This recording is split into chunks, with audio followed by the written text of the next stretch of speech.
você. Eu falei um pouquinho disso na oportunidade lá no culto lá. Irmãos, nós hoje vivemos o dom. O dom é a engrenagem que movimenta a igreja. Mas o dom ele movimenta a igreja para te atrair para perto, sabe para quê? Para revelar você para você mesmo. Para mostrar o tamanho do Deus que serve, que traz a luz aquilo que estava em trevas, oculto. E aí ele vai falar, porque a luz dissipa todas as trevas. Aí ele vem falando, quando a luz ela entra no ambiente que está oculto, o que é que traz? Traz clareza, entendimento e principalmente direcionamento. Jesus ele vem contando 3 parábolas e eu já vou caminhando para o final aqui. Primeira parábola, ele fala assim, ó. Havia um pastor que ele chegou e contou, tinha 99, mas ele viu que uma estava perdida. E o que ele faz? Ele deixa as 99 no aprisco. Deixa eu te fazer uma pergunta. Nos dias de hoje, o pastor pode deixar as 99 no aprisco e ir atrás do que está perdido? Se ele fizer isso, como que ele encontra o que voltou? Quando voltar? Segunda parábola que ele conta, ele vai falar assim, ó. Havia um pai que tinha 2 filhos. Um filho pede a herança fora da época. Herança que tu quer receber fora da época não é bênção. Vira o quê? Maldição. E ele vai falar que mais perdido do que aquele filho que foi, estava o que ficou dentro de casa. E aí ele vai e fala, só esperar, só esperar. Ele saiu como filho, teve mentalidade de servo, foi transformada a mentalidade dele para filho e voltou querendo ser servo. Por quê? Porque tinha gastado a herança. Em compensação, o filho que estava em casa tinha mentalidade de filho, posicionamento de servo, mas nunca entendeu que tudo que tinha na mão era dele. Meu Deus! E porém agora ele vai contar mais uma parábola. E qual é a parábola? Uma certa mulher. Um dia ela vai contar as dracmas. Sabe o que significava as dracmas? As dracmas eram moedas que ela amarrava na ponta do seu lenço. E quanto mais dracma ela tinha, mais digna do casamento que ela ia adquirir, ela seria. E ela vai contar as dracmas e ela percebe que perdeu uma. E aí sabe o que ela faz? Primeira coisa, ela acende a lamparina. Quer revelar quem está perdido dentro de casa? Ei, deixa eu te perguntar, você tem azeite na lamparina aí? Não precisa falar nada não, meu irmão, tu só precisa brilhar. Tu só precisa ter azeite. Segunda coisa que ela faz, ela vai limpar a casa. E ela vai limpar até encontrar. E quando ela encontra, sabe o que ela faz? Ela chama as amigas para festejar. Mas ela só pode chamar as amigas para festejar porque ela tinha a lamparina acesa e casa limpa. Meu Deus! E aí eu entro. O que está perdido e o pastor foi atrás. Vai ter gente que é necessário ir atrás. Mas vai ter gente que a gente só tem que esperar voltar.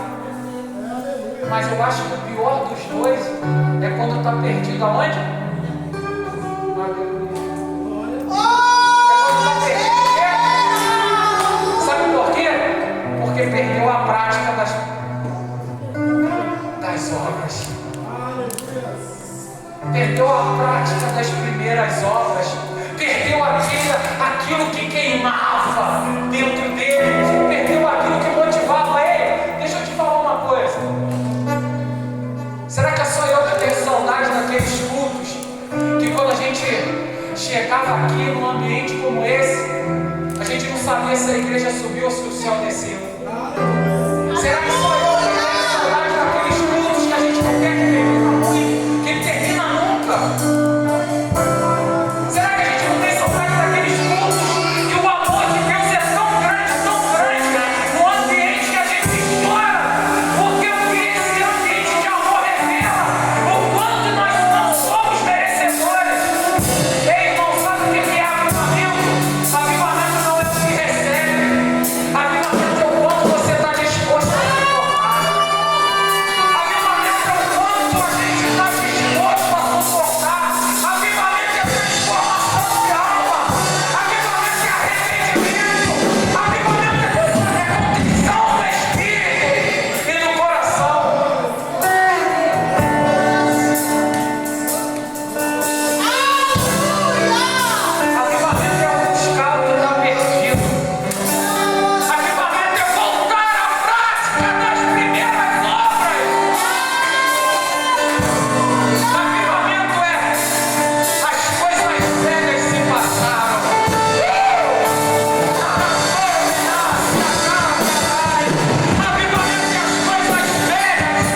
E aí ele vem falar. Sabe o que tinha na igreja de Éfeso? Tinha o maior templo pagão da história. Os nativos se depararam. O maior templo satânico da época, que era o templo de Artemis. E aí, vem falar que reprovou, que Éfeso reprovou a obra dos nicolaítas. Sabe o que significava a obra dos nicolaítas? Falava o famoso que a gente escuta muito: isso não tem nada a ver. Pastor, pode beber? Isso tem nada a ver. Pastor, eu posso fazer isso porque isso não tem nada a ver. Isso era a prática dos nicolaítas. Você pode comer sim aquilo que foi sacrificado a Satanás, porque isso não tem nada a ver. Eu posso ir no bar, isso não tem nada a ver. Era a obra dos nicolaítas na época. Ah, pastor, me permita aqui falar algo aqui muito sério, já que tem bastante jovem aqui. Pastor, eu posso praticar sexo antes do casamento, porque isso não tem nada a ver. Eu me lembro que há uns anos atrás, eu tenho certeza que essa praia vive isso, que o pastor ele pregava sobre o pecado dele. Adultério é pecado, fornicação é pecado, cobiçar a mulher do outro é pecado. E quando o pastor pregava sobre isso, tinha mudança de vida, transformação de alma, ou seja, tinha avivamento. E hoje, pastor, o que tem? A pessoa muda de igreja.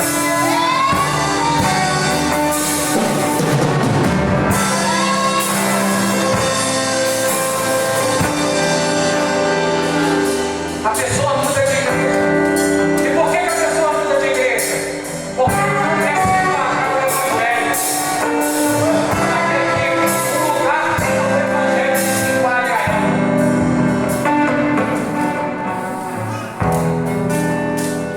Ela quer entrar no evangelho que se paga a ela. Entenda uma coisa aqui. E aí ele vai falar: vocês reprovaram a obra dos nicolaítas. E aí ele vem falar só uma coisa: o que ele precisa para mudar todo o comportamento de vocês? Arrepende-se. E volta lá atrás onde caiu. E começa tudo de novo.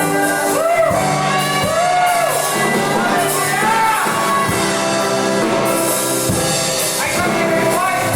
Ele fala assim, ó: que aquele que vencer, darei o direito de comer da árvore da vida. E aí ele termina dizendo: quem tem ouvidos, ouça. Sabe qual é a palavra para ouvir no hebraico? Se chama shema. E sabe o que essa palavra shema significa? Duas coisas. Primeiro é ouvir. E qual é a outra? Obedecer. Quando ele termina, ele está dizendo assim: quem tem ouvido, shema, ouça e obedeça o que o Espírito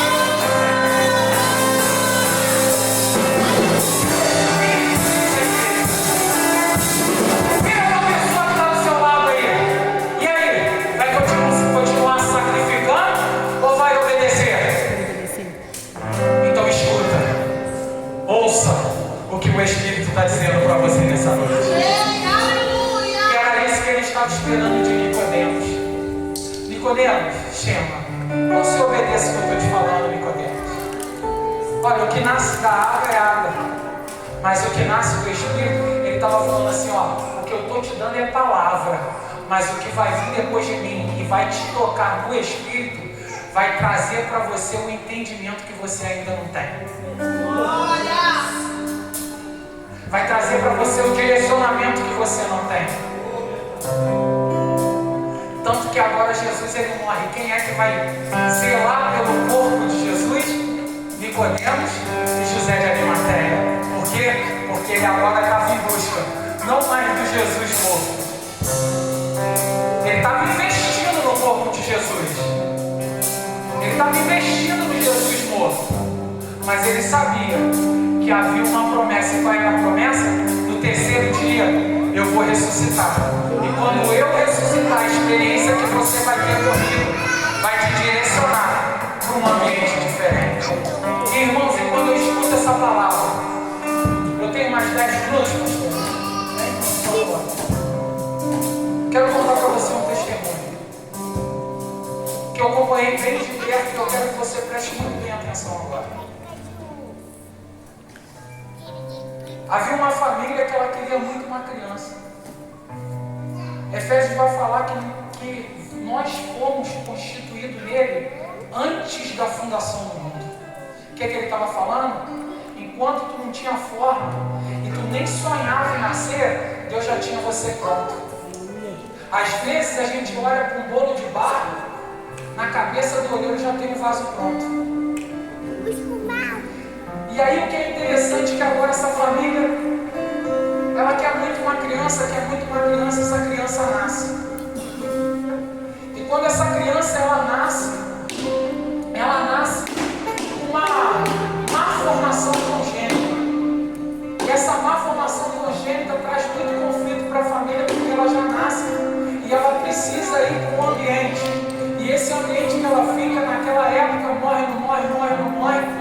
E aquela família estava no Acre, e lá no Acre não tinha estrutura para essa mãe ter esse filho lá, então ela volta para o Rio. E quando volta para o Rio, vem para Petrópolis, e quando nasce em Petrópolis, nasce do jeito que eu falei para vocês. E fica, morre.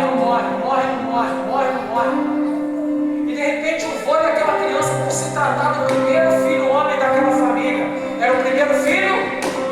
Então está todo mundo ligado aí, né? Agora eu digo, só a pastora respondeu. Era o primeiro filho? Homem. E ali morre, para um homem do lado daquele avô e pergunta assim: será que eu posso orar por essa criança? E aquele avô diz e fala assim: pode orar sim. Daqui a pouco vocês vão entender por que eu acompanhei essa história de perto. Morre, e aquele avô permite orar por aquela criança e fica assim: ó, fica tranquilo. Porque quando eu acabei de orar, Deus virou para mim e falou comigo que ainda hoje vocês vão segurar essa criança no colo. E daí de dentro vai sair uma criança com propósito. E esse propósito, ele vai ser um grande pastor. A gente costuma dizer que quem é escolhido não tem. Eu vou provar para vocês que tem. Nós todo dia temos uma escolha. Todo dia nós temos uma escolha. E aí agora essa criança nasceu com 4 anos de idade. A família tinha muito dinheiro, muitas posses, uma casa muito grande. Aquela criança pega um copo de vidro. Sua mãe servia Satanás e Satanás tinha um lugar especial dentro daquela casa. E todas as vezes que todo mundo entrava para falar de Satanás naquela casa, saía de lá. Mas quando era a vez daquela criança entrar, Satanás falava assim: ele não pode entrar não, porque ele tem propósito. Aquela criança com um copo na mão sai correndo para pedir mais refrigerante à sua mãe. Todo mundo que estava sentado na sala viu o tapete levantar, a beirada, e aquele tapete ser puxado. Aquela criança com 4 anos de idade cai com o copo na mão, copo de vidro, vaza a sua mão. E como naquela época, depois que almoçava não podia tomar anestesia, toma 16 pontos na mão a sangue frio, com 4 anos de idade, sem anestesia. Agora aquela criança vai fazer 8 anos de idade. 8 anos de idade precisa operar nariz e garganta. E vai para a Casa Providência, ali nas 2 pontes, ali no Valparaíso. E quando a sua mãe pega na mão para atravessar a rua, vê um carro atropela aquela criança. Ela estava indo operar nariz e garganta, agora tem que colocar um pino no pé. Todos os sonhos daquela criança começam a ser frustrados, porque o sonho daquela criança era de ser militar. Ela já pilotava kart e começa a ver que todos os sonhos da criança estão sendo frustrados. Agora 12 anos de cidade descobre que o médico comete um erro cirúrgico. E quando comete esse erro cirúrgico, o que ele precisa fazer? Precisa retirar aquele parafuso. E quando ele retira o parafuso, ele comete outro erro. Ele não solta o tornozelo daquela criança. E quando aquela criança volta a estudar, descobre que o seu melhor amigo morreu. E morreu sem falar com ele. Agora, com de 15 para 16 anos, ele precisa fazer um reparo no seu tornozelo. Só que já tinha uma diferença, agora ele conhecia Jesus. Ele conhecia esse Jesus que nós conhecemos. E ali começa todo o trabalho. Ele tem que colocar uma placa e 4 parafusos na sua perna. Mais uma vez, o seu sonho é frustrado. Ele via todos os seus amiguinhos indo para tudo quanto era lugar. No mesmo time de futebol, ele jogou 10 anos. Ele estava com a moto ali já preparada para mudar de categoria, para poder participar da categoria juvenil. E ele vê seus planos sendo frustrados.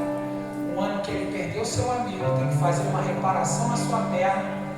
E por ele não ter correspondido àquilo que o seu pai investiu na vida dele, ele perde a chance e o sonho dele de continuar competindo. Com 16 anos de idade. E agora ele vai fazer um exame e ele descobre, nesse exame, que ele tem uma doença degenerativa no rim. Por isso que vocês, a maioria, acredito que aqui já sabe, os pastores, meu amigo aqui já sabe.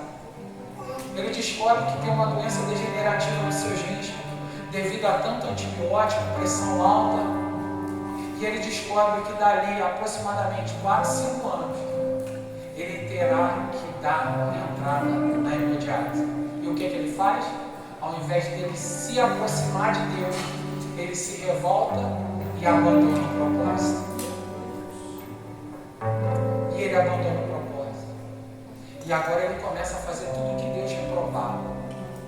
E no começo, irmãos, é tudo muito bom.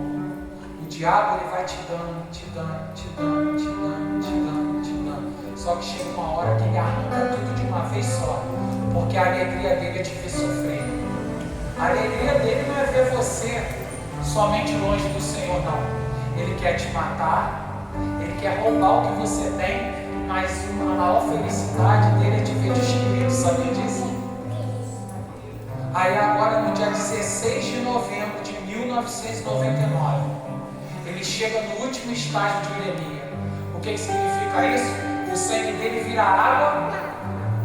Ele colocava através do sangue pelo nariz e pelo ouvido urina.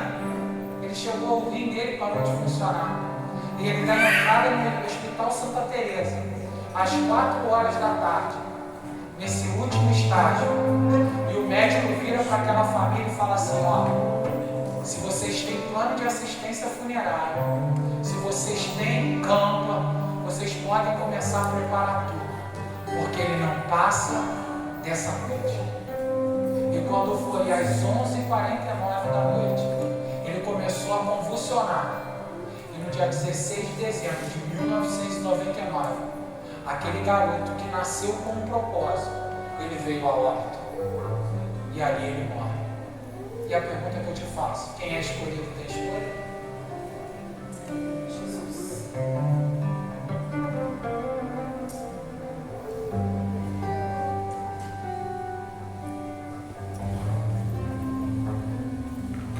Acabou. E eu te pergunto, às vezes, a gente tem a oportunidade de reverter quadros na nossa vida. Sabe por quê? Porque o maior milagre que tem já está acontecendo. Sabe o que é? Não é cura, não é porta aberta, não é relacionamento. O maior milagre que está acontecendo é a vida. E ainda há vida. Aleluia! Glória a Deus. Você está vivo. Vira para a pessoa que está do teu lado e fala assim: e aí, está vivo aí? Ainda tem vida aí, mesmo que pareça que ainda é o fim.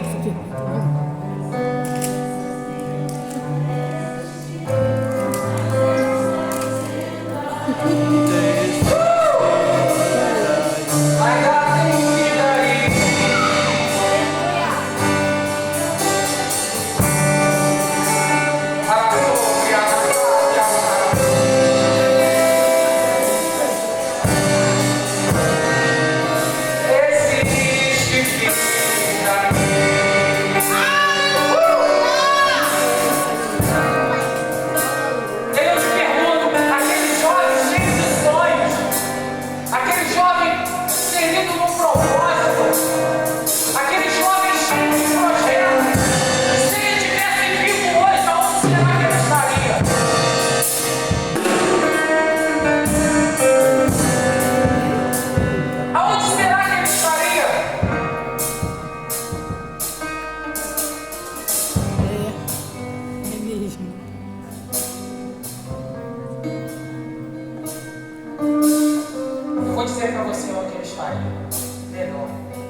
convicção de onde ele estava. Porque no dia 16 de novembro de 1999, aquele jovem que morreu, é esse pastor que prega para vocês. Glória a Deus, aleluia.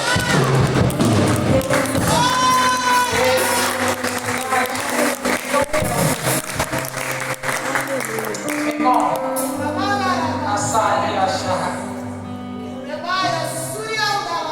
Eu me lembro como se fosse hoje. Aquele Rodrigo morreu. Eu comecei a convulsionar às 11h49 da noite, no dia 16 de novembro, dezembro de 1999. Dezembro de 1999.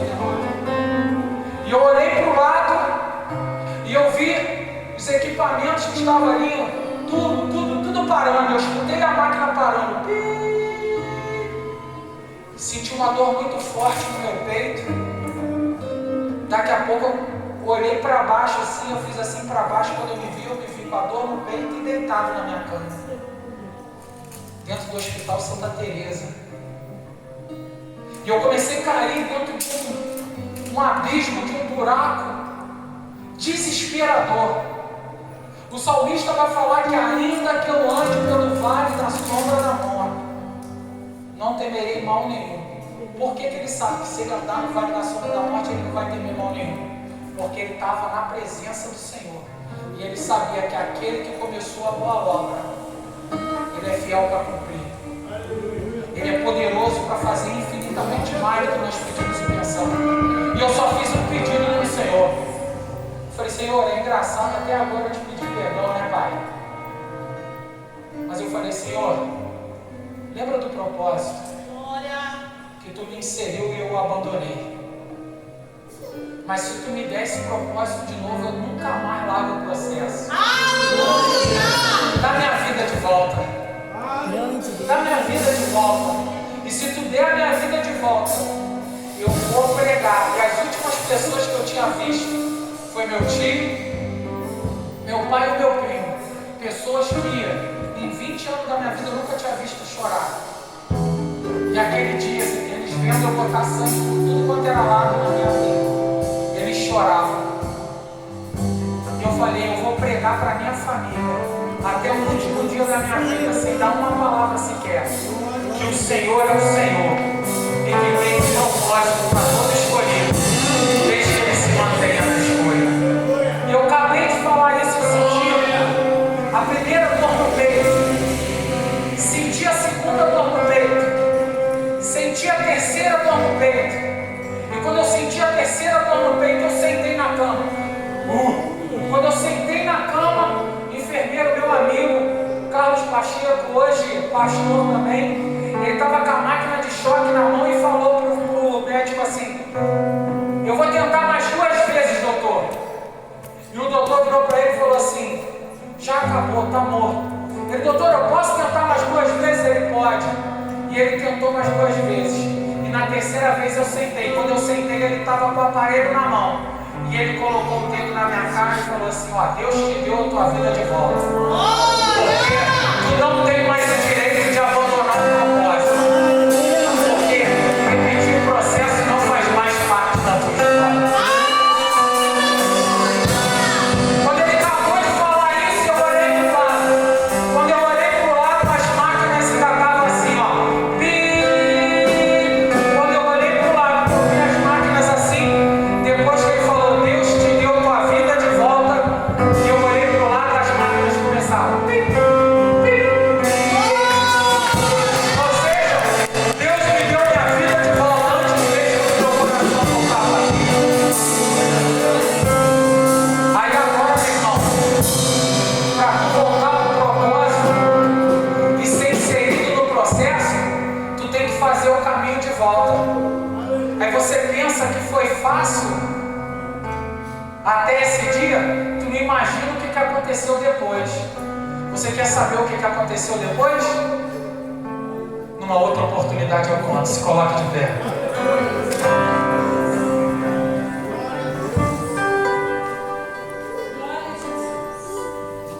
Chama. Quem tem ouvidos, ouça. aqui mexendo.